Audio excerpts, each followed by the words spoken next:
శివి, good evening news. నేను కూడా త్వరలో ఆకస్మిక తనిఖీలకు వస్తున్నా. 1990 నాటి చంద్రబాబును చూస్తారని చెప్తూ వస్తున్నా. ఆ స్పీడ్కి రావాల్సిన పరిస్థితి ఉందని అన్నారు. సమాజంలో ఉండే బెస్ట్ పీపుల్ని మిమ్మల్ని సెలెక్ట్ చేశారు డిఫరెంట్ సర్వీసెస్లో. You are professionals. ఆ calibre, administration, organisation skills, communication skills అవి మీకున్నాయి. మాకు ప్రజలు గౌరవించారు, మమ్మల్ని ఎన్నుకున్నారు. ఎన్నుకోనేంటి మీ ద్వారా పనులు చేయించాలి.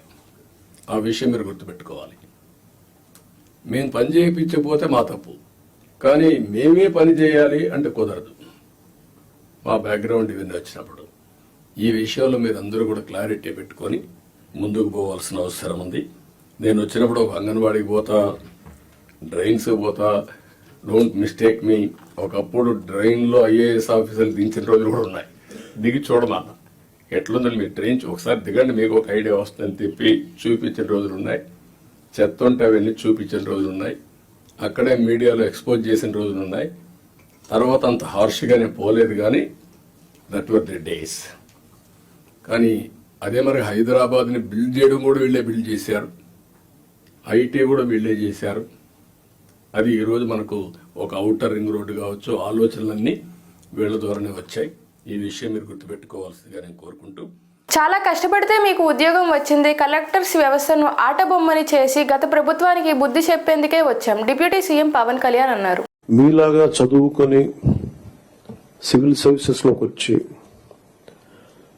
మీరు ఎంత కష్టపడి ఐఏఎస్ చదివి ఉన్నాలో, ఎంత పోటీ పడి, లక్షలాది మంది పోటీ పడితే a handful of collectors would come out and emerge out.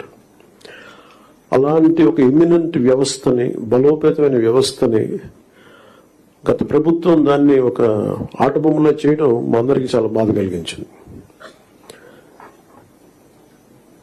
మేమందరం కూడా దేనికి బయటకు వచ్చామంటే ఈ వ్యవస్థను బలోపేతం చేయాలి, వ్యవస్థను బలహీనం చేస్తారని చెప్పి at the cost of our life దెబ్బలు తిని, ఒకవేళ మేము రాకపోయినా కానీ ప్రజాక్షేత్రంలో నిలబడి ఈ వ్యవస్థను బలోపేతం చేయాలని ఉద్దేశంతో ఇక్కడికి వచ్చాం. జనసేన పార్టీ కేంద్ర కార్యాలయంలో ప్రజల సమస్యలు తెలుసుకొని వినతులు స్వీకరించి కార్యక్రమంలో సోమవారం పాలకొండ ఎమ్మెల్యే శ్రీ నిమ్మాక జయకృష్ణ గారు పాల్గొన్నారు. ఎంత వయసు ఉంటుందమ్మా? ఎన్నేళ్ళు? ఎప్పుడు మిస్ అయ్యారు? 2 నెలలు అవుతుందా? ఇంతవరకు ఆచూకీ ఎవరు కొనుక్కోలేదా? ఎక్కడ, ఏ పోలీస్ స్టేషన్ మీద? చేబ్రోల్ అమ్మా. నంబర్ ఏమైనా ఉందమ్మా? ఎస్ఐ గారి నంబర్ ఉందా? ఇదా చేబ్రోలు.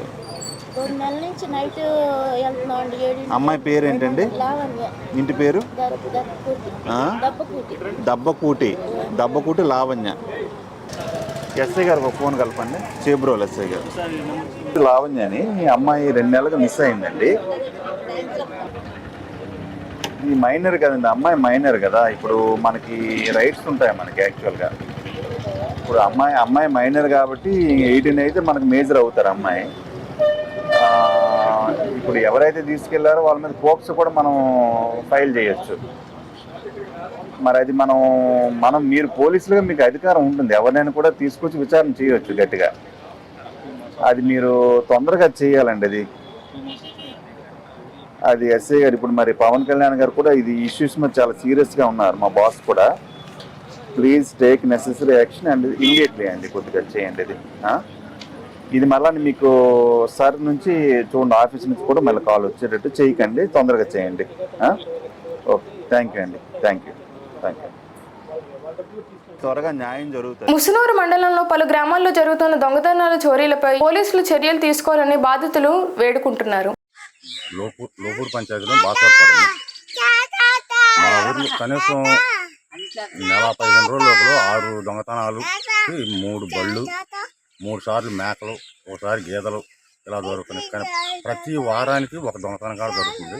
దీన్ని గవర్నమెంట్ ఏదైనా చర్య తీసుకోకపోతే బాగా ఇబ్బంది పడిపోతున్నామండి. పట్టించుకోవట్లేదు. దాని గురించి గవర్నమెంట్ ఏదైనా చర్య తీసుకోవాలని కోరుతున్నాం. ఎప్పుడు జరిగింది దొంగతనం? మే 29 ఒక బండి అండి, జూన్ 1 ఒక బండి, జూలై 24 ఒక బండి.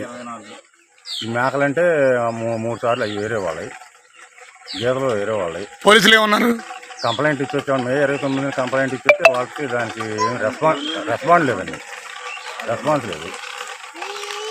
అలా జరిగిందండి. ఇబ్రహీంపట్నం పోలీస్ స్టేషన్ పరిధిలో అక్రమ రేషన్ తరలిస్తున్న లారీని పోలీసులు అదుపులోకి తీసుకున్నారు.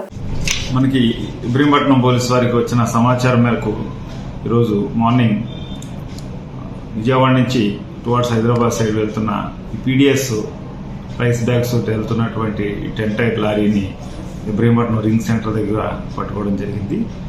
దానిలో ఆ డ్రైవర్ని కూడా అదుపులోకి తీసుకోవడం జరిగింది. ఈ స్టాక్ ఎవరిదనేది పూర్తి స్థాయిలో దర్యాప్తు చేస్తున్నాం. ముందుగా దానిపై కేసు నమోదు చేసి దర్యాప్తు చేస్తాం. అంటే ఎంతమందిని అదుపులో తీసుకున్నారు సార్? ఇది ఎక్కడి నుంచి ఎక్కడికి వెళ్తుంది సార్? ఇది వీళ్ళు చెప్పిన సమాచారం మేరకు ఇది టువార్డ్స్ గుంటూరు డిస్టిక్ నుంచి హైదరాబాదు తర్వాత మహారాష్ట్ర వరకు వెళ్తుందని చెప్తున్నారు. దీని ఓనర్ ఎవరు అనేది గుంటూరులో ఉన్నారంట. అవన్నీ కూడా మనకి పూర్తి సమాచారం తీసుకుంటాం. ఎన్ని క్వింటాలు సార్ మొత్తం? ఇది 500 బస్తాలు ఉన్నాయండి లారీ. ఒక్కొక్క బ్యాగ్ 50 kgs. రైతులు రసాయన రహిత ప్రకృతి వ్యవసాయ సాగుపైన అవగాహన పెంపొందించుకోవాలని ప్రకృతి వ్యవసాయ మండలి ఇన్ఛార్జ్ గౌతమ్ కుమార్ అన్నారు. వ్యవసాయం స్వాగతం. అందరికీ నమస్కారం. నా పేరు ఎస్ గౌతమ్ కుమార్. నేను ప్రకృతి వ్యవసాయ విభాగం ముదినేపల్లి మండలానికి ఇన్ఛార్జిగా పనిచేస్తున్నాను. ఇక్కడ ఈరోజు మనం ఆదివారం స్పెషల్ ప్రోగ్రామ్గా మన ఏలూరు జిల్లా డిపిఎం తాతారావు గారి ఆదేశాల మేరకు సింగరాయపాలెం గ్రామంలో ప్రకృతి వ్యవసాయ వనరుల కేంద్రం ఎన్పిఎం షాప్ డెవలప్మెంట్ కోసమని ఈరోజు మనం ఇక్కడ చేప బెల్లం ద్రావణం గ్రోత్ ప్రమోటర్ తయారు చేసుకుంటున్నామండి. దీనికి వచ్చేటప్పటికి మనం ఒక 10 కేజీల చేపల వేస్ట్ తీసుకున్నాం. అలాగే 10 కేజీల నల్ల బెల్లం పిండిగా చేసుకుని తీసుకున్నామండి. ఈ రెండింటినీ కూడా ఈ డబ్బాలో మనం 2 మిశ్రమాన్ని కలుపుకొని 11 రోజులు నిల్వ చేసుకోవాలన్నమాట. 11 రోజులు నిల్వ చేసుకునేటప్పుడు ప్రతి ఒక్క రోజు కూడా దీన్ని ఒకసారి కర్రతో సవ్యదిశలో కలుపుకోవాలి. ఇలా కలిపిన ద్రావణాన్ని 11 రోజులకి మనకు ఏదైతే ద్రావణం వస్తుందో ఆ ద్రావణాన్ని మనం దోమతెర మెస్తో దాన్ని ఫిల్టర్ చేసుకుంటాం. ఆ ఫిల్టర్ చేయగా వచ్చిన ద్రావణాన్ని 1/2 లీటర్ ద్రావణం 100 లీటర్ల నీటికి కలుపుకొని మనం ఎకరం పొలానికి పిచికారీ చేసుకోవచ్చు. అదేవిధంగా వరి పొలానికి మన పంటకి వేరే వేరే పంటలకు కూడా కూరగాయల సాగులో కానివ్వండి, మినప్పయిరికి కానివ్వండి, కూరగాయల మొక్కలు కానివ్వండి కూడా. ఈ వార్తలు ఇంతటితో సమాప్తం.